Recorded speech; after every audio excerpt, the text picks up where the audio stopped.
Hello everyone, once again welcome back to All About Mathematics. If you like our content, don't forget to like, share and subscribe our channel. So in this video we are going to discuss complete solution of December 2016 question paper from Calculus of Variation portion. So Calculus of Variations ने December 2016 से total 3 question ask किए गए थे. 1 is from part B and 2 are from part C. So आज के इस video में हम तीनों क्वेश्चन डिस्कस करेंगे. So let us start with the first question from part B.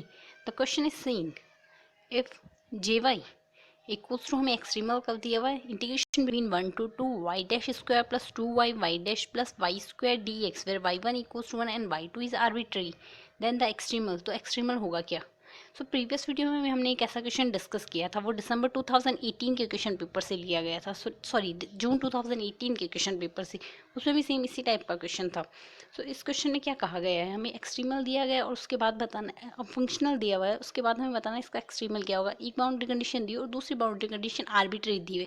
सो जब दूसरी बाउंड्री कंडीशन आर्बिट्री दी थी देन इस केस में हम नेचुरल बाउंड्री कंडीशंस काम में लेंगे. नेचुरल बाउंड्री कंडीशन काम में के सिंप्लीफाई करके हम फंक्शनल निकालेंगे. सो सबसे पहले हमें जो ये फंक्शनल दिया है इस पर यूलर्स इक्वेशन लगाएंगे.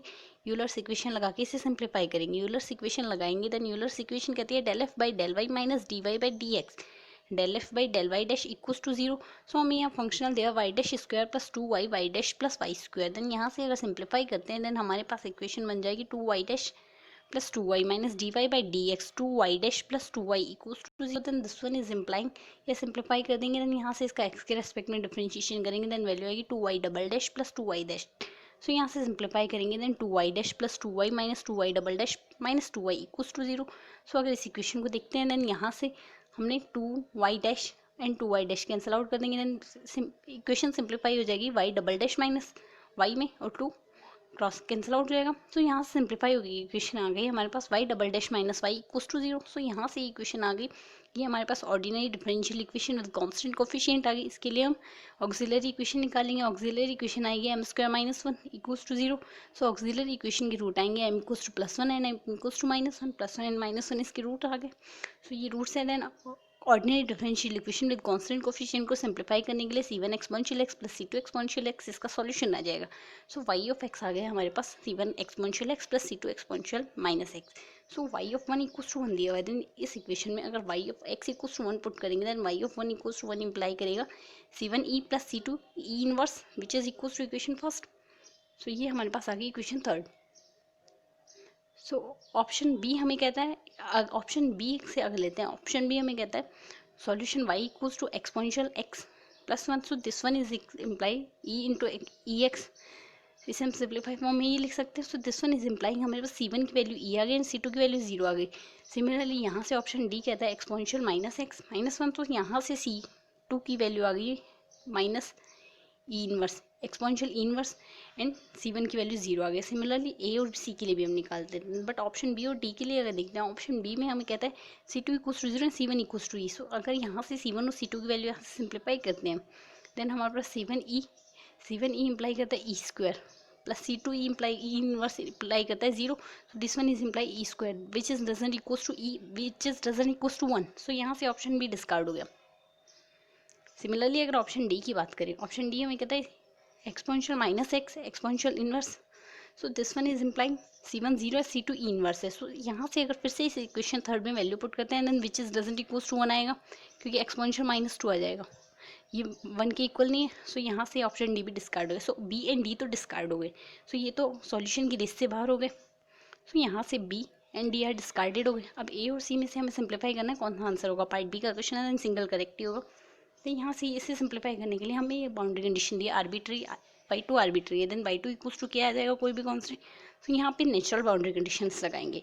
नेचुरल बाउंड्री कंडीशन हमें कहती है f का y डैश के रेस्पेक्ट में differentiation at point x equals to 2 which is equals to 0 आएगा नेचुरल बाउंड्री कंडीशन से. तो ये इंप्लाई करेगा y डैश f का y डैश के रेस्पेक्ट में differentiation 2y dash plus 2y at x equals to 2 equals to 0. So यहाँ हमारे पास आ गई इक्वेशन फोर्थ.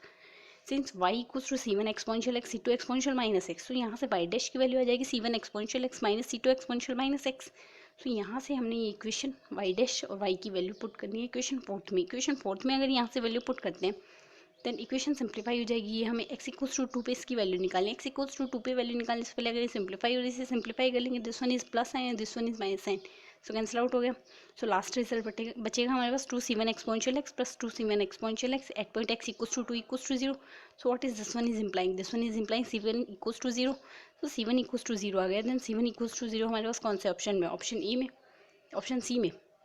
यहाँ से हमारे पास आ रहा है c1 इक्वल्स टू एक्सपोनेंशियल -1 और ऑप्शन सी में आ रहा है c1 इक्वल्स टू 0. सो यहाँ से इम्प्लाई करा है ऑप्शन ए में c1 की वैल्यू 0 नहीं है, दैट्स वाई ऑप्शन सी भी ए भी डिस्कार्ड हो जाएगा. सो हमारे पास करेक्ट ऑप्शन बचा ऑप्शन सी, जो गिवन बाउंड्री कंडीशन को सेटिस्फाई कर रहा है. c1 इक्वल्स टू 0 भी आ रहा है इसमें. सो यहाँ से ऑप्शन सी करेक्ट आ जाएगा. सो दिसंबर 2016 के क्वेश्चन 46 में हमारे पास ऑप्शन ए करेक्ट है, ऑप्शन सी करेक्ट है. Now come to the next question.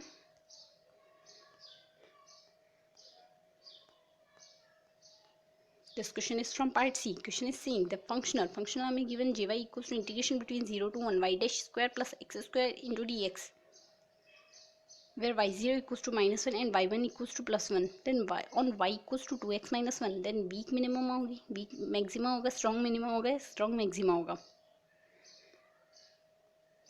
So ये निकालने के लिए हम देखेंगे सबसे पहले रिजल्ट काम मिलेंगे. अगर if there exists y dash such that fy dash is greater than equals to 0, then weak minima होगा.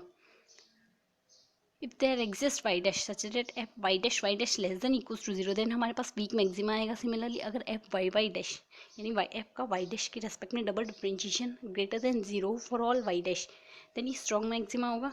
और अगर fy dash f का 2 बार y dash के रेस्पेक्ट में differentiation less than equals to 0 for all, then इस case में strong maxima होगा. सो ये क्या इंप्लाई कर रहा है, ये इंप्लाई कर रहा है अगर स्ट्रॉन्ग मैक्सिमा या स्ट्रॉन्ग मिनिमा का केस होगा, देन वीक मैक्सिमा या वीक मिनिमा का केस डेफिनेटली होगा, क्योंकि एफ का 2 बार वाई डैश के रेस्पेक्ट में अगर ग्रेटर देन डिफरेंशिएशन अगर ग्रेटर देन 0 है, देन वो स्ट्रॉन्ग मैक्सिमा होगा. और वीक मैक्सिमा हमें कह रहा है देयर एग्जिस्ट, मतलब एटलीस्ट ऐसा वाई डैश एग्जिस्ट करना चाहिए जिसके लिए अगर ग्रेटर देन इक्वल्स टू 0 हो, देन वो हमारे पास वीक मैक्सिमा या वीक मिनिमा आ जाएगा. सो ये इंप्लाई कर रहा है जो स्ट्रॉन्ग मैक्सिमा या मिनिमा होगा वो डेफिनेटली वीक मैक्सिमा या वीक मिनिमा तो होगा ही होगा. सो यहाँ से हमें एफ दिया, f equals to y dash square plus x square. So इसका अगर 2 बार वाई डैश के रेस्पेक्ट में डिफरेंशिएशन करेंगे, देन वैल्यू आएगी 2 for all greater than 0 for all y dash. So this one is implying greater than 0 आ रहा है. Then f y dash greater than equals to 0 for all y dash, then this one is implying strong maxima. और जो हमने कहा है जो strong maxima minima होगा वो वीक मिनिमा तो डेफिनेटली होगा, क्योंकि देयर एग्जिस्ट की कंडीशन भी यहाँ से सिंप्लीफाई हो रही है. So this one is strong minima and weak minima. So this one is implying option A and option C correct हो जाएंगे. तो इस क्वेश्चन में हमारे पास करेक्ट ऑप्शन आया, option A and option C are correct options. Now come to the next and last question of this video.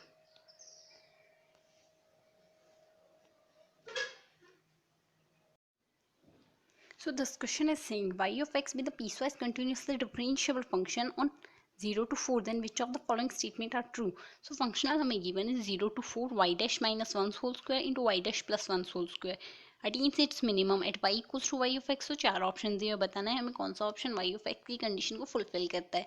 सो अगर option से देखिए, फर्स्ट ऑफ ऑल स्टेटमेंट की बात करें, स्टेटमेंट हमें गिवन है y of x is piecewise continuously differentiable function. तो piecewise function एकदम स्मूथ कंटिन्यूसली फंक्शन पार्ट्स में दिया होगा, मतलब x की वैल्यू बिटवीन 0 टू a, साथ ही x की वैल्यू a टू 4 के बीच में, इस टाइप से पीस में दी हुई है. एकदम स्ट्रेट फॉरवर्ड लाइक 0 टू 4 के बीच में वैल्यू नहीं दे सकती y ऑफ x, क्योंकि पीसवाइज कंटिन्यूसली डिफरेंशिएबल फंक्शन है. So this one is implying option ए नहीं हो सकता, क्योंकि यहाँ से y of x x by 2 है, एकदम स्ट्रेट फॉरवर्ड फंक्शन दिया और वो एकदम कंटिन्यूस है, पीस वाइज में नहीं दिया बिटवीन x की वैल्यू 0 टू 4 है. सो दैट्स वाई यहाँ से ऑप्शन ए तो डिस्कार्ड होगा, क्योंकि पीस वाइज नहीं है. और बाकी ऑप्शंस देखने के लिए अगर यहाँ से हमें बाउंड्री कंडीशन गिवन नहीं है फंक्शनल के लिए, सो फंक्शनल के लिए अगर बाउंड्री कंडीशन गिवन नहीं है, देन नेचुरल बाउंड्री कंडीशन लगाएंगे del f by del y dash equals to 0. So Y dash के रेस्पेक्ट में डिफरेंशिएशन 0 आएगा. सो यहाँ से एफ हमारे पास गिवन है y dash minus 1 whole square into y dash plus 1 whole square. This one is imply y square minus 1 whole square a plus b a minus b equals to a square minus B square. So यहाँ से अगर इसका y dash के respect में differentiation करेंगे natural boundary condition से वो 0 आएगा. सो इसका वाई डैश के रेस्पेक्ट में डिफरेंशिएशन आएगा 2y dash into y dash square minus 1 equals to 0. So this one is implying या तो y dash equals to 0 आएगा, y dash square minus 1 equals to 0 आएगा. When y dash square minus 1 equals to 0, this one is imply y dash square equals to plus 1. So y dash equals to 0 imply करता है. अगर y dash equals to 0 होगा then दोनों तरफ integration करेंगे, this one is imply y dash equals to a. So ये हमारे पास constant function आ जाएगा. फिर से स्मूथ फंक्शन एकदम पीस वाइज नहीं आ रहा, दैट्स वाई ये कंडीशन तो हो नहीं सकती. दिस वन इज कंट्राडिक्शन, सो ये कंडीशन नहीं हो सकती. देन अगर ये कंडीशन होगी Y dash square equals to 1, so Y dash square equals to 1 दोनों तरफ रूट कर देंगे, then this one is implying Y dash equals to plus minus 1, सो यहाँ से इंटीग्रेशन अगर करते हैं this one is implying Y dash Y equals to plus minus X plus C, so ये इम्प्लाई करता है हमारे पास option y equals to X plus minus X plus सी आए। सो दिस वन इज इम्प्लाइंग, अगर ऑप्शन सी की बात करें यहाँ से 2x गिवन है, ऐसी तो कोई कंडीशन ही नहीं बन रही, तो यहाँ से ये कंडीशन डिस्कार्ड हो जाएगी, ऑप्शन सी डिस्कार्ड हो गया। और बी और डी की बात करें देन यहाँ से B and D are correct options को, ये इस कंडीशन को फुलफिल कर रहे हैं when c equals to 0 this one equals to minus x and when c equals to minus 2 then this one is imply this, तो यहाँ से ऑप्शन बी और डी फुलफिल हो रहे हैं। हमने नेचुरल बाउंड्री कंडीशन यूज में लेके यहाँ से नेचुरल बाउंड्री कंडीशन लेके ऑप्शन सी को डिस्कार्ड कर दिया और कंडीशन का स्टेटमेंट लेके यहाँ से ऑप्शन बी को ए को डिस्कार्ड कर दिया, सो यहाँ से करेक्ट ऑप्शन आए ऑप्शन बी और डी। सो आज के इस वीडियो में हमने दिसंबर 2016 में पूछे गए कैलकुलस ऑफ वेरिएशन के तीनों क्वेश्चन डिस्कस कर लिए। अगर वीडियो पसंद आया हो तो वीडियो को लाइक शेयर एंड सब्सक्राइब करना ना भूलें। Thank you.